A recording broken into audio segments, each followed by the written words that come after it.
computer. Okay. He's eating my chair. All right. Good morning, everybody, and welcome to our 7th Humanity Needs the Horses.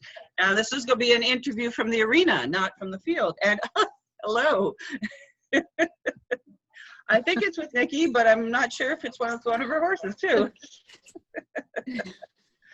Oh, that's funny. So, Humanity Needs the Horses is a project of Equine Leadership. Equine Leadership is an international magazine on that horse-human connection and that relationship that we have with horses. So, when this whole situation that we're in now started, the idea that humanity needs the horses more than ever sort of came to me, and then this whole idea of, well, let's connect with the authors and let's talk. And let's have that those discussions, but as well, let's have discussions with the horses and where the horses are, so we can get our dose of horses as well, and horse time as well. So today we have Nikki Kagan from Israel. So I think, Nikki, you're the furthest away that we've gone. So welcome. And there we go. We still have you there. Thank you. I'm really happy to be here and feeling very honored. Oh, well, as we are too. So let's just start with introducing yourself and your horses.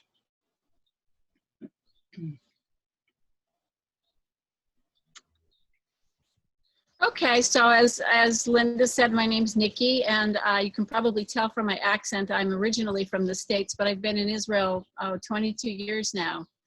And I am a corporate consultant and facilitator with a focus on leadership development. And that's the business side of my life. And then the horsey side, which also is part of the business, I'm also a equine body worker and work with my horses at Liberty. So they're a big part of my life. I don't know what I'd do with my time if I didn't have horses to be with and care for.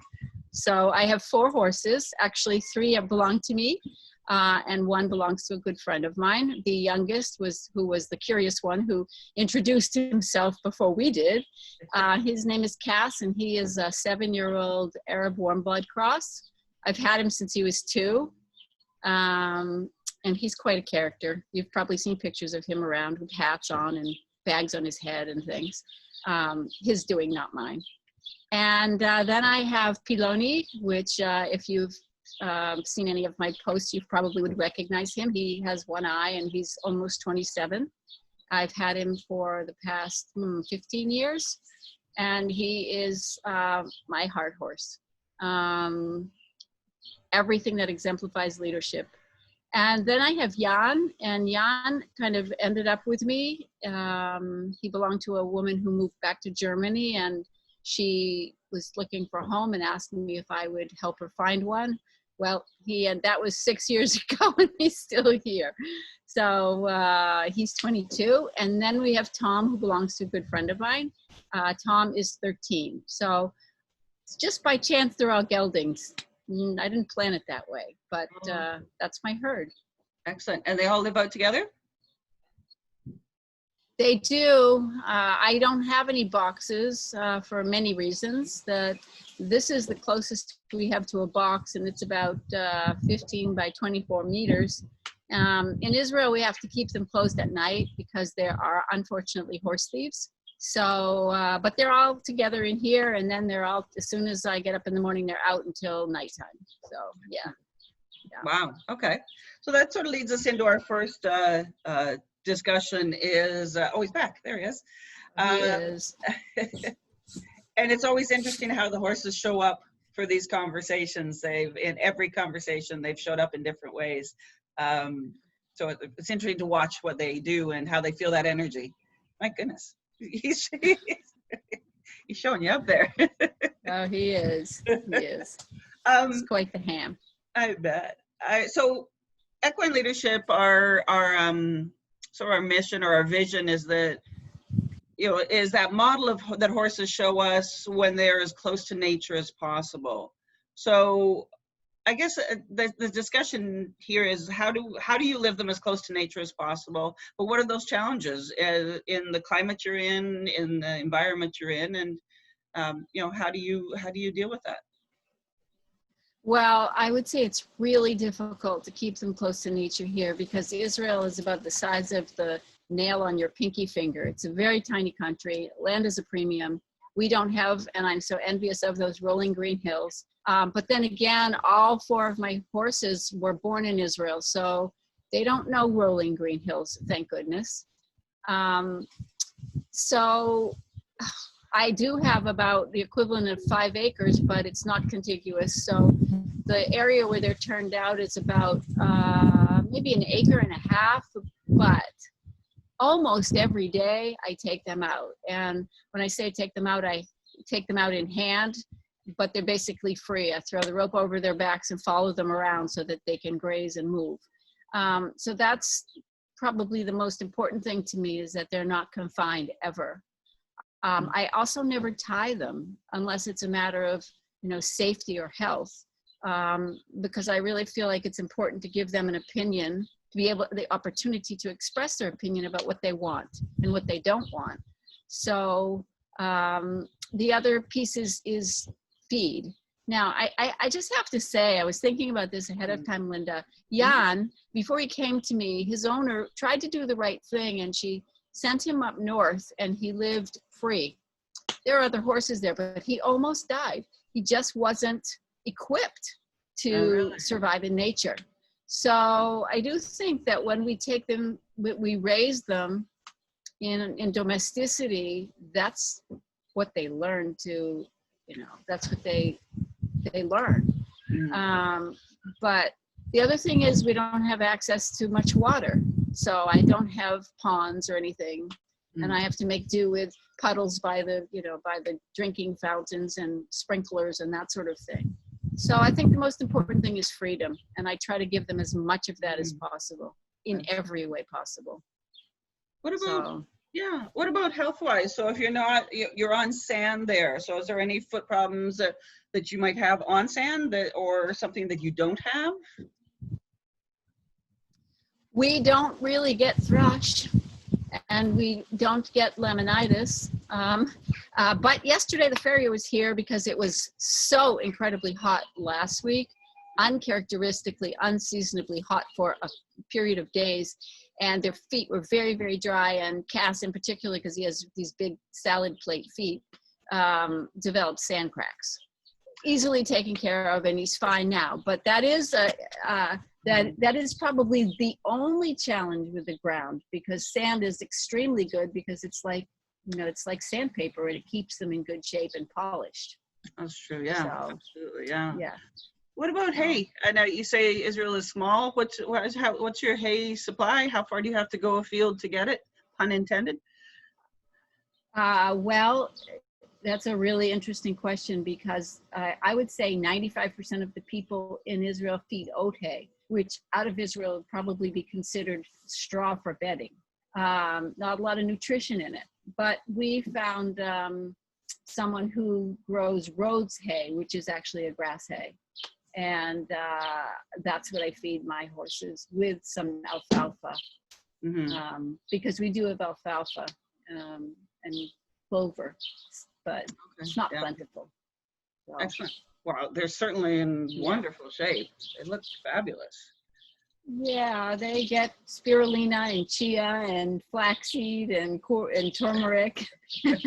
I cook their breakfast. I mean, people have told me they want to die and come back as my horse.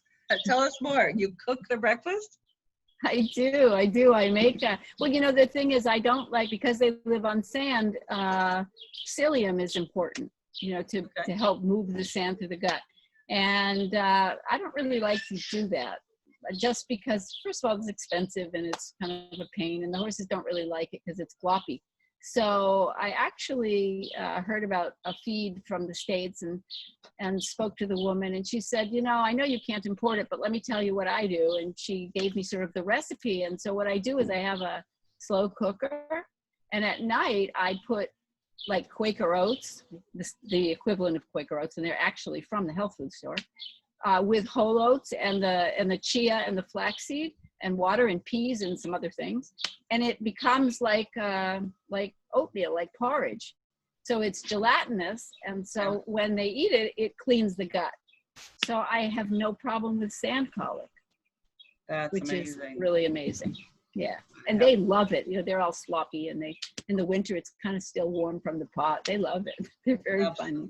Wow. So that would prevent any colic that would. At least from sand. From sand, at Yeah. least, yes. Yeah. Yeah.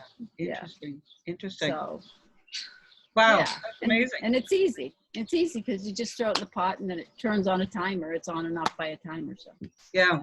No, I can't say as I've ever heard horses having their breakfast cooked. So. And it actually smells good. I've been tempted to eat it sometimes on a cold winter morning. So what are your winters like? You're they're actually really wonderful. Yeah, they're really wonderful. The temperatures are probably 60s, maybe 50s. It's more rainy, but that wouldn't be hard because we generally have no rain from like May to October.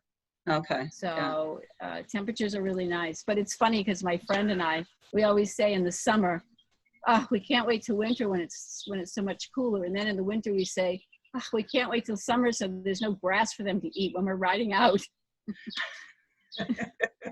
Yeah, there's pluses and minuses for all of them, isn't there? Absolutely. Yeah. Wow. Yeah. So let's move into sort of that horse-human connection. First of all, tell us a bit about what you do. What are you talked about that you work in the corporate consultant and the equine body work. Tell us what are your specialties? What do you do? Well, I have been in the business world for the past 30 plus years, moved into consulting about 30 years ago, and my focus is on leadership development, presence, awareness, and coming to the position of leadership from a place of authenticity and really being aware of and open to your own strengths and also your own gaps. And actually, it's been, I think it was 2012, I started getting interested in the whole field of equine assisted leadership development, and I became certified through the European Association of Horse Assisted Education. Mm-hmm. I became a licensed horse stream partner, and me and my colleagues all over the world work with horses in this way to help people become more aware of who they are and how they are by getting direct feedback from the horses. And of course, the most important piece of it is that the horses have to be free to be themselves. So the horses with which we work are all horses who have not been shut down by must-dos, but they're free to say, I want to engage or I don't want to engage. Yeah, absolutely. So tell us, I want to just stray off here a little bit, but you talked about when you started it all. Can you tell us the story of how you came into all of this? Oh, yes. I didn't come to horses until about 25 years ago. And my first exposure was dressage. I have a sister who's a Grand Prix rider. And so she sent me a bunch of money for my birthday and said, go take lessons. And I did. And then I fell in love with horses. And when I first bought Bologna, I was learning dressage and knew I would never compete because that's not who I am. I don't enjoy that kind of pressure. And it was really fun. And I was just learning, and Bologna and I were buddies. I thought we were buddies, but he was really just a very obedient, good boy. And he was in livery at the time in someone's yard, and he had an accident that caused him to lose his eye after about 1.5 years of treatment. And the reason that 1.5 years is so important is because that's when everything changed. I couldn't ride him, and I just spent hours with him, taking him out, walking him in hand. And Linda, it's really funny. I was thinking when it first happened, he wanted me to be standing on his off side because that was his sighted side. But as time passed and he became more trusting, now he wants me on his blind side. And I thought that was really significant. First, he wanted me where he could see me, and now he wants me where I can protect him. Interesting. So, yeah. So it was during that time where I just developed a connection with him that blew me away. I mean, really blew me away. And when he was in the hospital, I'd go visit him and I'd take him for walks. We'd be out for 2 hours and I'd come back and put him in the stall at the hospital. And he would go in the corner and he wouldn't even engage with me at all. He was like really angry that I was leaving. So and during that time is when I started working with acupressure and Reiki and the massage, because I really wanted to help him heal and feel good. And finally, the decision to take his eye out came because he didn't even smell like a horse anymore. He was so full of meds, and we tried so hard, and then just gave up. And I have to tell you just a very quick little story because it blew me away. We were in the hospital, and there was a not very nice surgeon there, and he wanted to do a procedure with a needle in his eye. And he said to me, "You have to hold this horse really still. He has to stay still, or I'm going to give him a sedative yet again." And I was beside myself because of the whole process. And I just remember leaning through the stalks, putting my hands on his back, putting my face in his fur, and just thinking in my head, "Please, Piloni, stay still for just 1 second so he can do this. I promise you it'll be over." And then I hear the doctor say, "Done." And I went, "What?" And I just breathed into him and I said, "Thank you." I don't know. So little by little things changed, and my connection with him and understanding all horses changed. Absolutely. So that was the story. What were some of the challenges you faced in that time? And I know you wrote about the story in your first article in our fourth magazine. But you spoke of some challenges you faced, and that he sort of, you worked together on as far as what should I be doing, those shoulds and those people. Oh, yeah. Yes. I mean, I was finding my way and I was feeling really good about it on the one hand, but second guessing myself on the other. And I've learned that in the horse industry, everybody has an opinion, and often more than one. And people tend to be really militant sometimes about their opinions. And I thought, okay, I came to this what do I know? Maybe they're right. And maybe I'm imagining this, or maybe, this isn't the right way to treat a horse. People still tell me that you shouldn't let your horse rub on you. You shouldn't give your horse carrots. You shouldn't. And I still have to fight the urge to either defend it or hide it. You know what I mean? Mm-hmm. Yeah. So that was the biggest thing. But then what happened is at one point I thought, he needs me to advocate for him. He can't do it for himself. I need to lay the line down, or draw the line in the sand to protect him. And that was the thing that enabled me to do it. I couldn't do it for myself, but I could do it for him.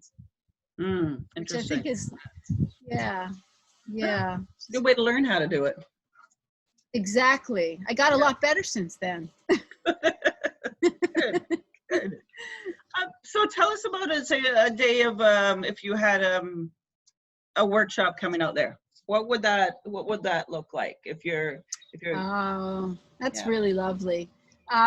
We usually have a meet and greet in the morning where we get to know each other, and I have these wonderful cards with horse images, and people talk about what's coming up for them based on the cards, and we talk about etiquette and safety and some of the ways in which it's appropriate to be with horses. And I talk about horses as being guests in the horse's home, and what it means to be a good guest. And we always start just by letting people observe the horses, and then we talk about what they're observing and how their perceptions are showing up, and how different people can be looking at the same personality and have a very different read. And what's always interesting is they have formed their opinion, and then they go out for the first interaction with the horse, and then they find something completely different. So that's always fun. Sure. So we ease them into it first with observation, and then maybe some touching and a little grooming. And we talk about intentional touch. What is it? Why are we touching the horses? Is it really for them or is it for us? And I have to say, most of the time it's for us. The horse doesn't come up often and say, could you pat me right in the middle of my forehead? Usually they're saying, please don't pat me in the middle of my forehead. Yeah, of course. And then we move into, actually the only exercise that I ever do with a horse on a rope is giving them a chance to lead. And often I replace the rope with a string. So they have the metaphor of connection, but obviously it doesn't do a whole lot of good. A piece of yarn or something. Wow. And then the rest of the exercises are really with the horse at liberty, and it depends on what we're exploring, whether it's teamwork, alignment, conflict, you know, creating healthy boundaries. So For sure. yeah. The value, real value comes in talking about what's going on and what's coming up for people, because I always say there is no right or wrong. It's not about doing an exercise correctly. I say it's not about what the horse does. It's about what we do with what the horse does. How do we respond? It's all about response. Absolutely. Yeah. So, does that help? Oh no, that's great. That's one of the private sessions too? Yes, I do. Yeah. I do. How have you, in the time we're in now, in the time of isolation, how have you, changed anything? So people maybe can't come out there. Have you done online stuff? Have you stopped doing your work? Like, have you, can't think of the word, but have you changed? I know what you mean. Yeah. Well, up until very recently, we were in isolation. So we just, kids just went back to school this week. Really? So it's new. And I have to tell you, I've put a few posts on LinkedIn, and my colleagues, if they're listening, they're probably smiling, because I talked about how I resisted doing anything online. And then finally, I'm in the process of designing something with two of my colleagues, some online sessions. I still think face-to-face is best, but this is a segue, and it may encourage people to come. But I have to say, our Horse Dream founder, Gerhard Krebs, suggested doing breaks for groups and letting them, you know, see the horses online and doing something fun. And I actually did one last week with a law firm in the United States, and they all signed in from home, and I just introduced them to the horses and walked them around the farm for half an hour, and they had a great time. Yeah, it was really fun. They got to visit Israel and visit my little herd. That's a great idea. Yeah. Yeah. Just that time with the horses. Yeah. Yes. And what did they, and maybe, I don't know, like, did they say what they had gotten out of that? Well, we really didn't have an agenda. They I don't know, the head of the law firm just said that he wanted to give them a chance to take a break and do something fun and see something unique and different. And they asked me a lot of questions, and I put Cass, I have a little teeter-totter for the horses that Cass loves to go up and balance back and forth. So he did that for them, and it was just fun and informative. There was no real agenda. Yeah. Exactly. It was exactly break the monotony of being at home. Absolutely. And the work, I know the work I do, my day job, sometimes we'll have puppies come in, and it just breaks that, and it's that warmth and that connection. We don't need to necessarily be right there for that connection. Exactly. Able to see that. So that's absolutely brilliant. I just want to say the online learnings that we'll do, of course, that will be focused, and it'll take a format of having discussions about a specific topic, and then viewing video clips of people and horses, and then assessing it from the perspective of whatever topic we're introducing. Of course. Yeah. Excellent. Yeah. Okay. So how do you create this space for that? Like, and I think you've spoken about a bit when we talked about the workshop, and you talked about etiquette and safety, but how do you create that sort of that safe space where you are for the horses, like for that horse human connection to flourish, And the very first person I asked about this said, it's not about the humans, it's about the horses. Because when they Exactly. feel that space, then the humans will walk, step into it. But how do you create that space, that safe space for everybody? Well, because my horses are at liberty all the time, they don't ever feel threatened. And so this is their space and nothing changes for them. You know, one of the challenges or one of the dilemmas, I don't know if it's really a dilemma, but sometimes it's another should I have. You know, sometimes when you take the horses out of an environment and you bring them into an arena, for example, they're like, oh, woohoo, and they run around and they do fun things. Mine don't do that because they are where they live all the time.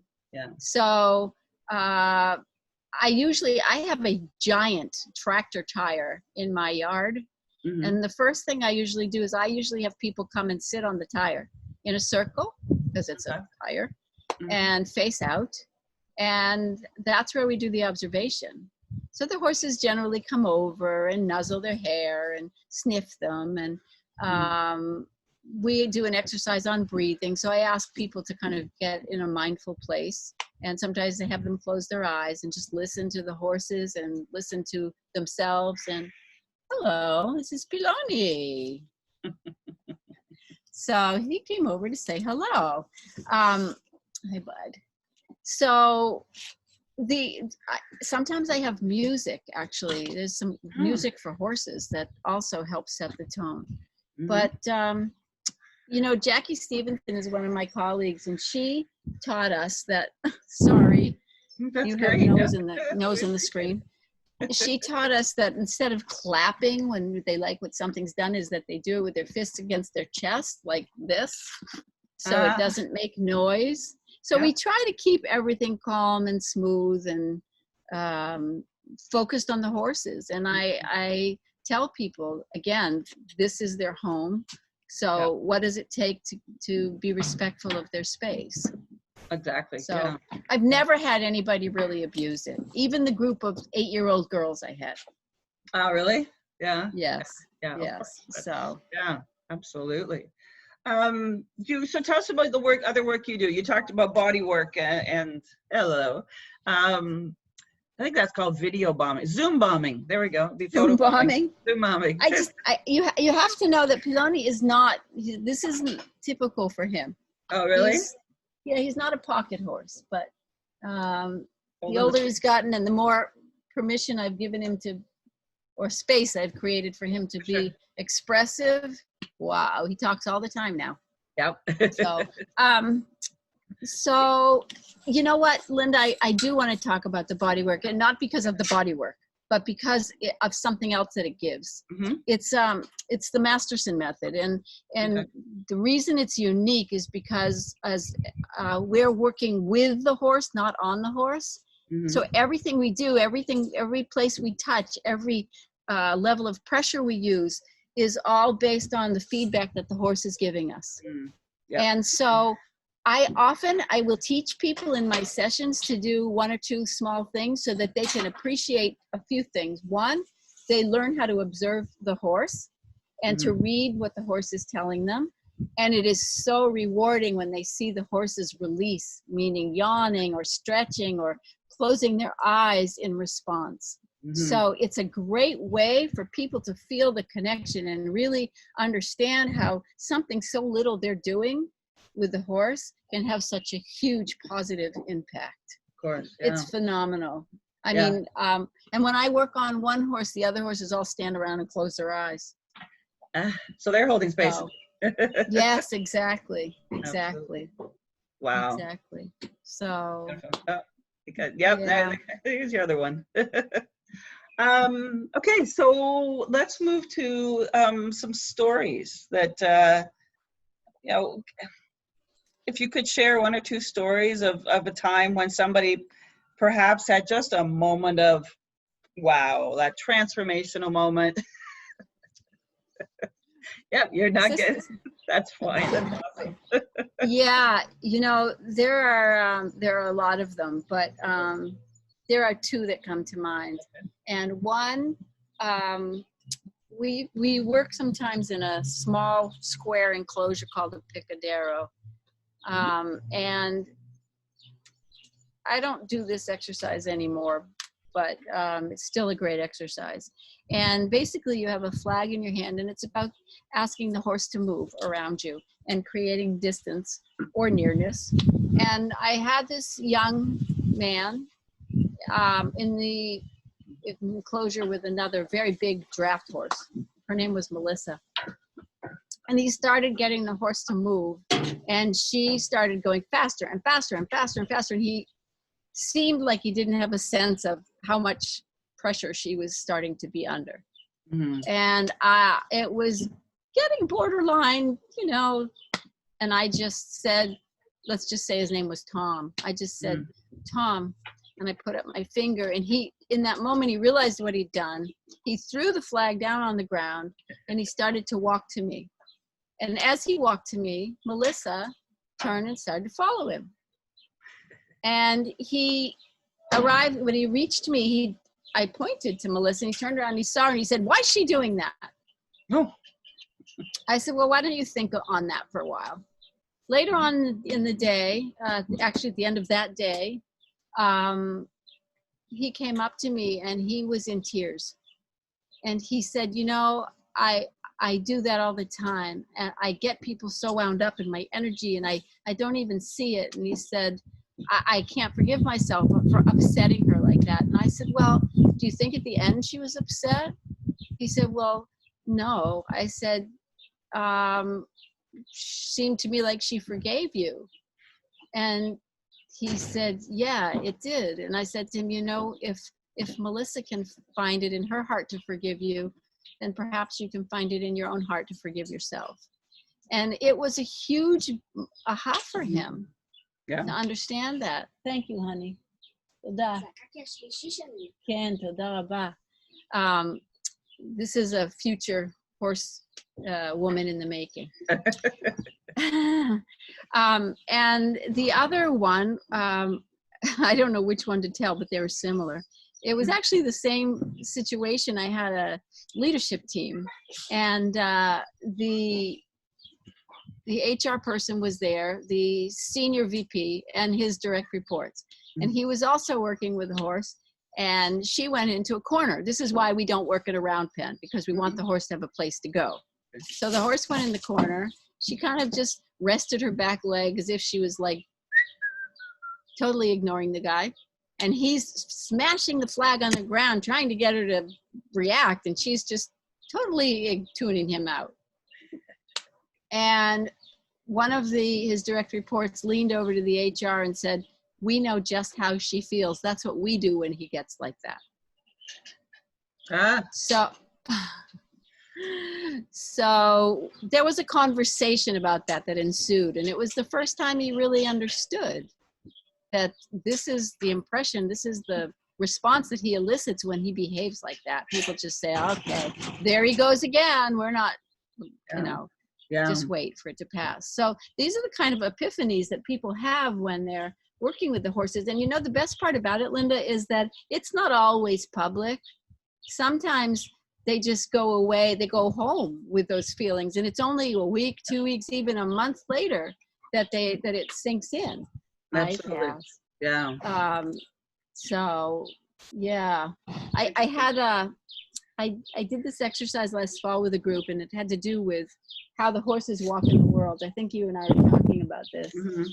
And I asked people to kind of watch the horses walk, and what does their walk say about them, and that sort of thing.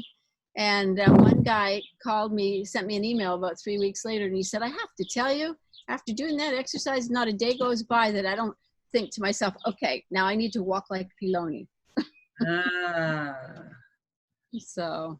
And what were those ways of walking? Like, what were some that's fascinating, is how do the horses walk in the world, and what were some of those reflections people had? Well, Cass, they said he walked like an egotistical teenage boy with his swagger and his head bobbing and his long, lanky stride. And he looked like a teenage boy who's like, I'm so cool, that kind of thing. Yeah. And if you could see him walk, you would see that. It's very very accurate. And then Piloni's very deliberate and measured and sure and slow, but that's part of the deliberate. And then Tom, Tom is sort of, he walks, I wouldn't say he walks fast, but he doesn't take long strides, so it looks like he walks fast. And he's just kind of like skittering around. And then Jan is like, walks like I'm the boss. And this is what they said. This is what they said. And so we talked about, when is it maybe good to show up that way in the world? How does it help you or get in your way? And how does that compare with how you see your own walk in the world? And what are the qualities of each of those walks, or any of those walks, that you'd like to be able to try out? And so then we all tried them out. How do we walk like a, egotistical teenager? Or how do we walk like a, the big boss? Yeah. So, and how does that feel in our bodies when we do it? How do we feel differently? Yeah, and I think it's about bringing that energy to it. What energy do I need at that time, and how can I use that? That's fascinating. Yeah, and it's also about just being aware that sometimes we're lost in thought. We don't even think about how we are showing up by the way we're moving through space. Yeah. How many times have we said to someone just by watching them walk down the hall, is everything all right? Yeah. Yeah. It's an awareness. So, yeah. Exactly. It's a body awareness. Exactly. For sure. Exactly. Wow. Fascinating stories. Thank you for sharing them. You're welcome. For coming and sharing. I know. We haven't seen Jan and Tom yet, but there's time still. Yeah. So you wrote a book. I did. Instinctive leadership. Tell us about that. Where did it come from? Tell us about that. So, yes, about 3 years ago, I started, I'd look at photographs that I'd taken with the horses, just informal snapshots, and things would come up in me about what the photo said. Mm-hmm. And I started writing about it, and I started putting them on LinkedIn or Facebook, and people really liked them. Mm-hmm. And I thought, maybe I should just do a book of these. So I have to say, I have this dilemma in my mind that I didn't write a real book because it has so many pictures. but there's another one of those shoulds. But I had a ball writing it, and this is just what happens when I look at pictures. I still do it, and this is the basis for most of my posts, because I see these connections between what's in the picture and what are the messages that we can learn. Mm-hmm. And so that's what I did. I wrote 52 of them because I thought maybe one day I'll turn them into cards, or calendar or something. Maybe I won't, but I've had really good feedback from the book, and people really are touched, actually, by the stories and by the connections and by the photos, which, as I said, are not, professional photos that I went out and took for the book. They were just snapshots that I'd taken over the period of years. Yeah. And honestly, it's about leadership, but it's personal and professional leadership. It's just, how do we want to show up in charge of ourselves and in charge of our destinies? For sure. For sure. And without giving too much away, I know I haven't read it yet, but I'm going to, is The Philosophy of P. Oh, you mean the dedication piece about Bologna? Is that what? What is Philosophy of Bologna? Okay, all right. Yes, the P is the P is Bologna in the Philosophy of P. Oh, gotcha. Yes, okay. Because I have to say, so much of what I've learned about presence and mindfulness is from him. I can't explain, words can't explain or express who this horse is.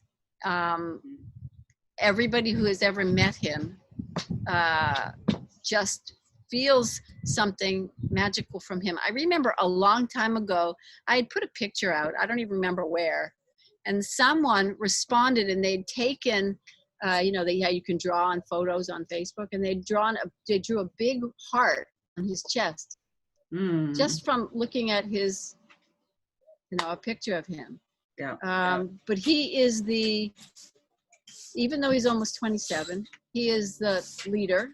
He is quiet, unassuming, never makes a fuss, never tries to bite or kick or be nasty. All he has to do is just, I call it his snake face. He just makes this, if someone misbehaves, but he is the only horse I have who will allow any other horse to eat with him. Unless they misbehave. Really? But if they behave themselves and they're nice and quiet, he doesn't mind sharing any food with them. Yeah. Interesting. So, yeah. Interesting.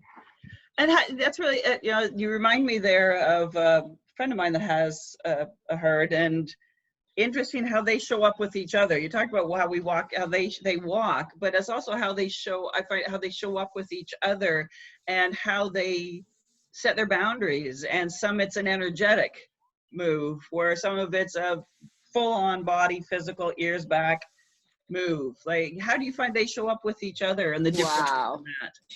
That's such a good question, because I love all horses, but it doesn't mean I always like their behaviors, all of them. Yeah. So Bologna just saunters around and people just make room for him, and he just has this quiet presence, and he's a reassuring presence for all of them. When I take him out, the others call him. He's definitely the glue. Cass, I would say, I hate putting them in a rank, but he's the lowest. Someone told me that grays almost always are because of nature. I don't know. That's the first I've ever heard of it. But he's the biggest and the strongest, but he's the lowest.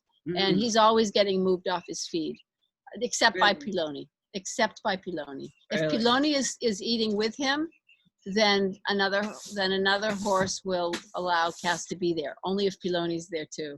He's like the mediator. Yep. Yeah, interesting. Jan is very food oriented, and he and Tom, the 13-year-old, they don't share space.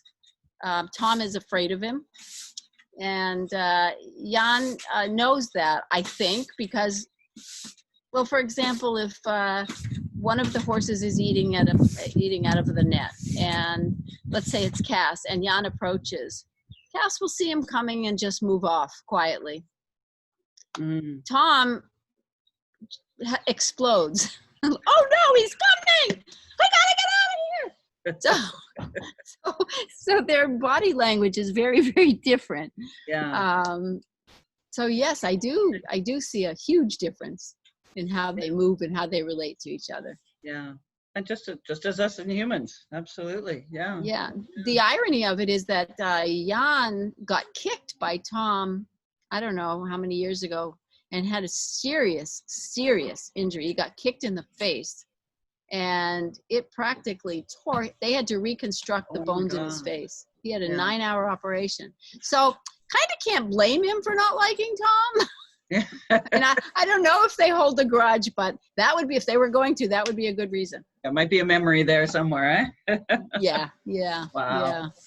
Yeah. So let's move into the bigger picture, what we would call the bigger picture, and the fact that the horses, it comes back to equine leadership, and that the belief that the horses show us a model of living that we as humanity can learn from. And I'd like to just touch on that. And what do you see as that? What can we learn from that model of living that how the horses live together? I think that, it was during the COVID social isolation, I was thinking about this, and I thought, what is it about them that helps us be so present when we're with them? And what came up for me is that this is how horses exist. They are forever mindful. They are always in the present. They are never deliberating about what was, and they're not ever anxious about what will be. They are always right here, right now. And we spend so much time worrying about what happened and fretting about what might happen, that we miss the present moment. And when we work with them and when we play with them, when I say work, I don't mean work. It's so obvious, because if we don't like what's happening, or we want something different to be happening, all we have to do is change something and they respond in kind. So I think that if humanity spent more time being present to themselves, to other people, there would be more kindness, there would be more compassion, there would be more commitment, there would be more empathy. Yeah. But it has to start with ourselves. We have to be able to find that in ourselves before we can have the stability to have it for others. Absolutely. You talked the other day, we chatted the other day a bit, and you talked about, and I thought it was brilliant. I was actually telling somebody else about disruptions. Yeah. And you talked that we have disruptions all the time in our life. Can you talk about a bit about that and share that with everybody? Yeah, I actually just did a post about that. You know, I actually taught a class about 2 weeks ago on this, and everybody's talking about COVID-19 and how disruptive it is, and et cetera, et cetera. But we always have disruptions. It's a constant. You know, COVID-19 happens to be significant because everybody's experiencing it at the same moment. But I'm willing to bet if I asked anyone, tell me about a disruption, the last disruption you can recall prior to January 2020. And so the idea is not to be thinking about what's happening right now, what is this disruption we're going through, but to be thinking, this is about resilience and flexibility and going with the flow. And this is what horses teach us, because I actually have a video where I show two of my horses coming at each other, rearing, and then they just walk away from each other quietly. And we don't do that very well as humans. We hang on to things. Yeah. And yeah, so I don't know if I told you this, Linda, but years ago, I was going to move back to the States. And I was going to bring Bologna with me, of course. And my husband and I sold everything we owned here. We closed our lease on our house. We found a place in Massachusetts to move. We sold our cars. We bought a car in the States. I mean, we packed everything up. We were ready to go. The night before I was supposed to take Bologna into quarantine to fly, I got an email from the U.S. Department of Agriculture, talk about disruption, that said, this horse is not allowed into the U.S. He is testing positive for antibodies for pyroplasmosis. He doesn't have it, but he has antibodies. Oh, no. And he's not allowed in. So you can bring him, but if he shows positive when he arrives, you will either have to put him down or send him back. No. So I felt like someone kicked me in the belly, and I looked at my husband and I said, I'm not going. Whoa. So oh my I have God. to say, I didn't deal with that disruption very well. It took me a long time to get over that. But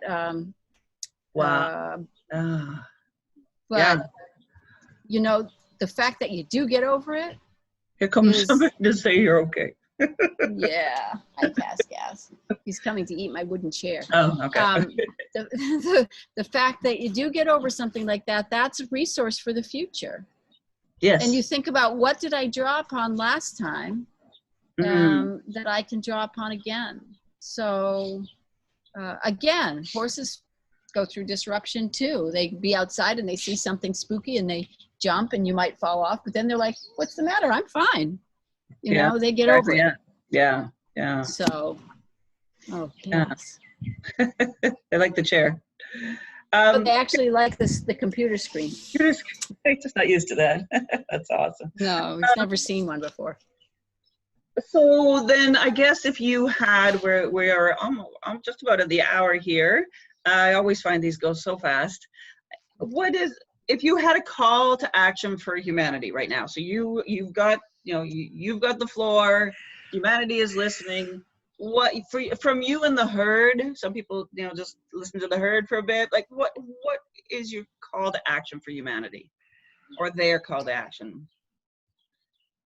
I guess what's coming up for me is about just being real, not being afraid to be who you are in all your glory, in all your pain, in all your shortcomings.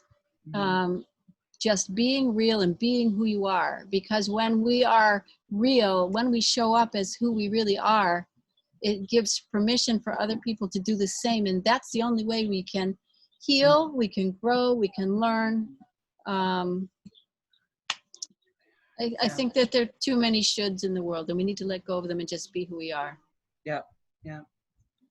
And that your article in the last magazine, you know, getting real is exactly that. Right. Yeah. It's brilliant. It just says that. It's like, and the horses teach us how to show up. Exactly. You know, they know when we're not showing up as being real, and they show that to us. So right. Yeah, brilliant. Thank you. It's easier said than done, for sure. Yeah. Oh, absolutely. But the more time we can spend with them, and the more we can even do in platforms like this, then they're showing us. Exactly. Any final words? We are on the hour. Any final words? Just that I would say, sometimes people say the horses are so much work, and I say that it's not about that. They're not work. They are a way of life. Being with horses is a way of life, and I wouldn't give it up for anything. So I just think everybody at some point in time should have an opportunity to just feel their breath on their face, touch their fur, smell their smells. I don't know, because there aren't many animals you can find the power, the size, and the gentleness that they offer Absolutely. us. Yeah. No, that's beautiful. Bringing tears to my eyes here. Yeah. Okay. Well, thank you. I don't know much more to say. I will put I will type. You might have seen me writing here. I'm going to type this all up. We're recording this. We'll put this all up for everybody to see and to share. Thank you all to all those that are here. Thank you, Nikki. My heart to yours. Thank you so much. Thank you so much. Yeah. It was an honor. It was a beautiful conversation. Thank you. And thank your horses. They have showed up as they always do. Yes, they did. Awesome. Okay. All right. Good Have night. a good day. Thank you. Thank you. Bye. Bye-bye.